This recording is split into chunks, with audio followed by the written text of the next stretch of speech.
Got me, Jody Mack, and John McMullen here on Birds 365. How the hell did my shot get out of frame? I don't know how the hell that happened. You got your green screen a little discombobulated. I'll let you fix it. What the hell happened? By the way, Black Friday, Jody, official. Dolphins, Jets. Jody's Jets on Black Friday. They got the Black Friday game. Black Friday, the A-Rod effect in full effect. And by the way, it is a night game. It's 8:00. So Dolphins, Jets. Well, that's not bad. A Friday night 8:00 game. First ever Black Friday game. I'll take that one. In Miami or in the Meadowlands? Let me see. Jets home game. Miami versus. Oh, I can go. Yeah. Because I can. No, they already. It is. I'm sorry, 3:00. So it is a 3:00 game. Miami Jets at MetLife, 3:00. Black Friday football. All right. Well, that's that. Hey, I can go to that game if it's a Jet home game. That's one that I can attend. Because I assume my co-Jet fan, my daughter, will be off on Black Friday, and I'm gonna drag her into work on Black Friday. So, all right, thank you for helping me make my plans, John McMullen. Yeah, and by the way, the Christmas Day game with the Eagles, bunch of media people getting divorced over that. I guarantee you that happens every year. Christmas, right. Everybody working on Christmas. And is that a home game or a road game for the Eagles? Home game. So at least we got that going for us. Lincoln Financial Field. And if it were the Giants, it'd be a doable game. You wouldn't have to get on a plane, but good luck on the Jersey Turnpike on that one. But you don't even have to sweat it if it's an Eagle home game. All right, John. I think it was Gannon this year. Maybe it was Shane Steichen. It was one of the two coordinators in one of the conversations they had about trying to deceive the other team. And they used a specific phrase. I'm reaching here. You got to fill in the blanks for me here. But the make it look like deception when it's not really deception. There was a very specific way they described it. And I thought it was a good turn of phrase. But I just can't remember what it was exactly the way that it was stated. And I apologize for that.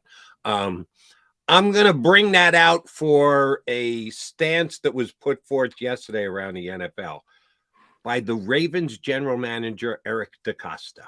Apparently, he was doing a spot on the radio down there in Baltimore, and they asked him about Patrick Queen, the linebacker, and he said, "We consider Patrick Queen a Pro Bowl type player, and we'd like to get a contract extension done with him." I am throwing the BS flag. I am telling you, 2 and 2 does not come out to 4 here. He's putting 2 and 2 and trying to tell you that it's 5. If he's a Pro Bowl level type player, why didn't you pick up the 50-year option on his contract? If you're a general manager and you have a Pro Bowl level position player and you have the option of picking up a 50-year option on a contract, why the hell wouldn't you if you truly believed he was a Pro Bowl level player? Well, I did read his comments, so he kind of explained that. Look, the 50-year option spikes pretty heavily. I kind of mentioned it a bunch of times that there's a little bit of shift in the NFL, guys declining. Usually in the past, when you would decline a 50-year option, it was a death sentence. You were not going to be with that team. There were a bunch of players that they declined their 4th-year option and re-signed with their original teams, which hadn't happened before. So I think there is a shift. But as far as where I agree with you, and I'm going to throw the flag with you, if he's a Pro Bowl player and you're trying to work out an extension, the last thing you want to say is, oh, he's a Pro Bowl player. I mean, you're losing leverage from that standpoint, trying to work out the best deal possible. You just keep your mouth shut. So by saying, oh, he's a Pro Bowl player, they're signaling to everybody else, oh, he's a Pro Bowl player, so you better step up and give us something of value. Ding, ding, ding. That's exactly where I'm going with this, John. Thank you very much for taking me there.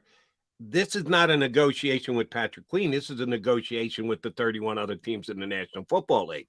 That, yeah, we'll be willing. He'll be on the radio saying, we love the player. We think he's a Pro Bowl type player. Meanwhile, he's on the phone with the other 31 general managers going, we're willing to deal him, but you got to pay because he's a Pro Bowl level player. So we're going to ask for a significant amount in return. And oh, by the way, there is a perfect example of how not to do it with the Baltimore Ravens. Last year, you remember, here on Birds 365, you and I talked about it extensively. I was hoping the Philadelphia Eagles had an interest in Chuck Clark as a safety. Before Chauncey Gardner-Johnson was acquired, the Philadelphia Eagles didn't have, for my level of excitement, their second starting safety. They just didn't have him on the roster. And I thought that Chuck Clark was an obtainable player.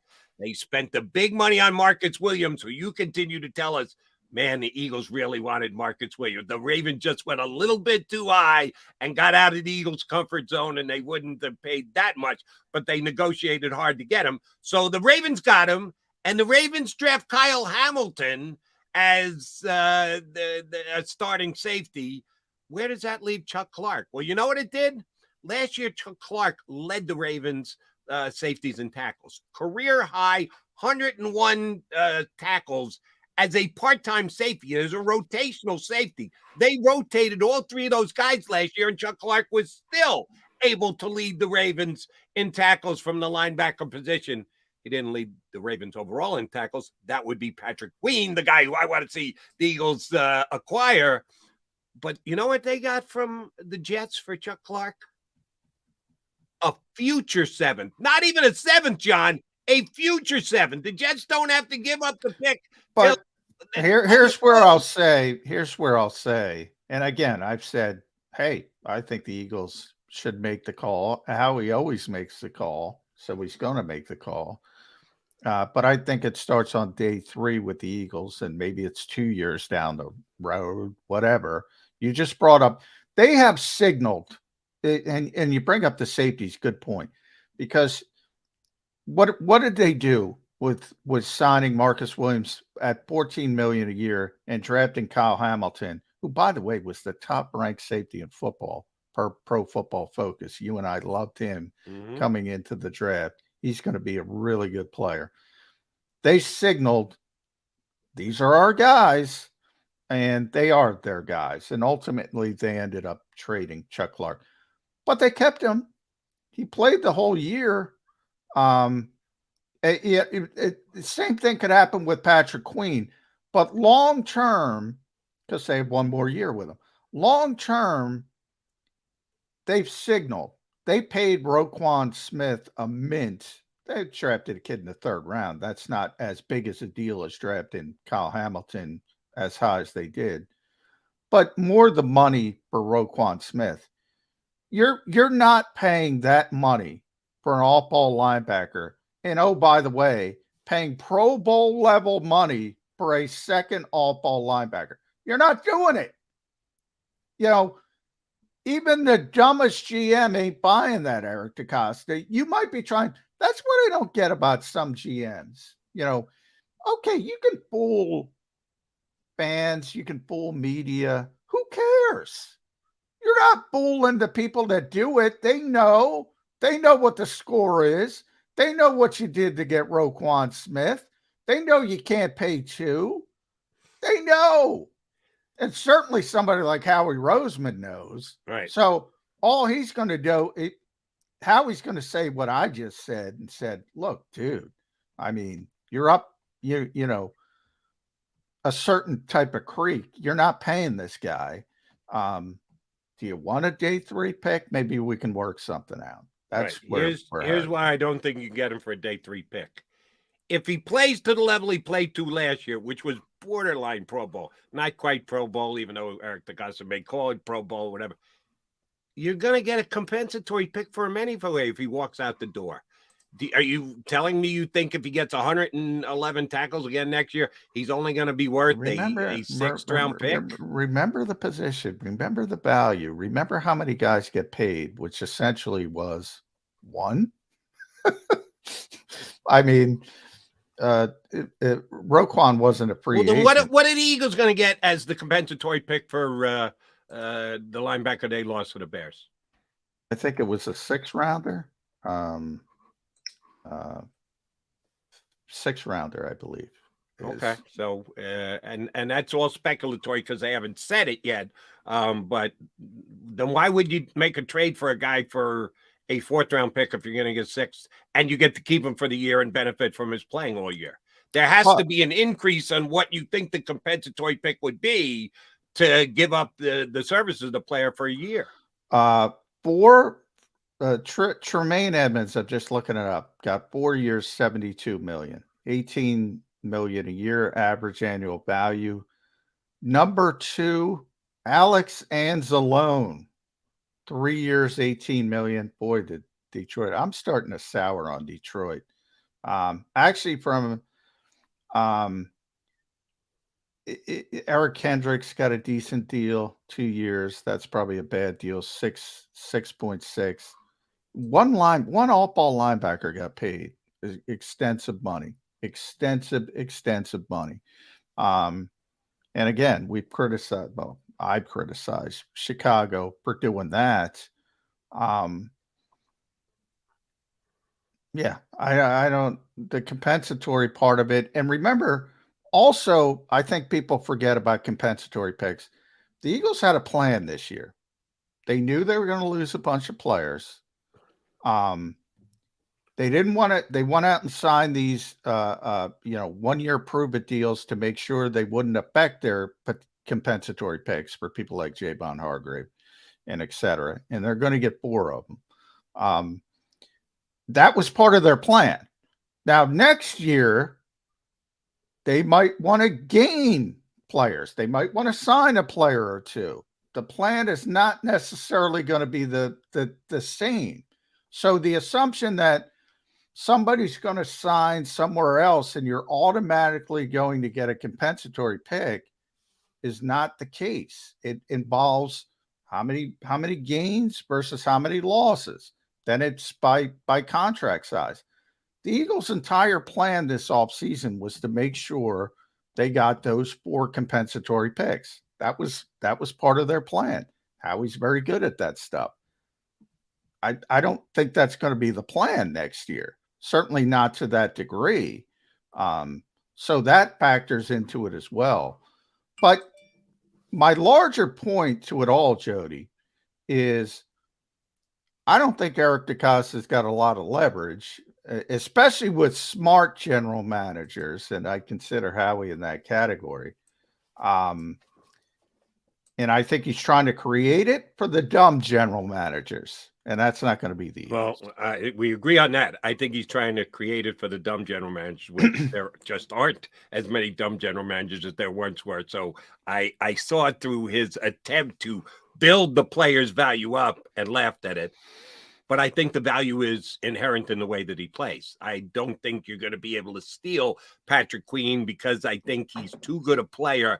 And whether it's your plan or not, whether you're going to let him walk after a year and then you're going to get the compensatory pick because you traded for him, or you love the player and you sign him to an extension, he's a good player. He's a very good player. And I don't think the Ravens will just give him away for a day 2 pick. Well, that's why just hold on to him and get a day 2 pick and have him on the team this year. And that's why he'll probably be on the team this year. And they'll probably let him walk. As I just said, they went down that road with Chuck Clark. They said, oh, we can keep him on the team this year, and then we'll be able to trade. And you ended up trading him for a 7th. So I think that, and Chuck Clark was coming off an 80 tackle season rather than compared to an 111 tackle season like Patrick Queen had. I think he's going to get a day 2 pick. I do a day 2 pick. I'll say this, not from the Eagles. I would suggest that would be a mistake by the Eagles because I think they're undervalued. They get it from somebody else, but they ain't getting it from the Eagles. Well, just because Howie Roseman is right now a red hot general manager who gets all the praise in the world, all the props in the world for the season he had. He did give up a 4th-round pick for the pass rusher from Chicago, right? He did. Okay. Day 3 pick. So Howie Roseman is capable of making a mistake. And I would say if they start the two guys that they have as of right now, it's starting linebacker. They're one linebacker short. I think Nakobe's going to have a breakout year. But if you're saying, John, if you're saying me and Howie Roseman are back in Nicholas Morrow, I'll take it your word. But I won't be joining. That's not what I said. I said he's not giving up a day 2 pick for Patrick Queen. He might give up a day 2 pick for an edge rusher, but he doesn't need one now. Remember positional value. And a 4th round pick, which was a mistake, is a day 3 pick. All right. So again, we'll try this one more time. And Grant Paulson's going to join us from 106.7 The Fan down in DC in just a second. Not asking you what Howie Roseman would do. I'm asking you what John McMullen would do if he were the general manager of the Philadelphia Eagles. You would not give up a day 2 pick for Patrick no. Queen. Well, you think he's a much better player than I do. Yeah, that's what it comes down to. I mean, he had 2 bad years, and then he had a breakthrough year.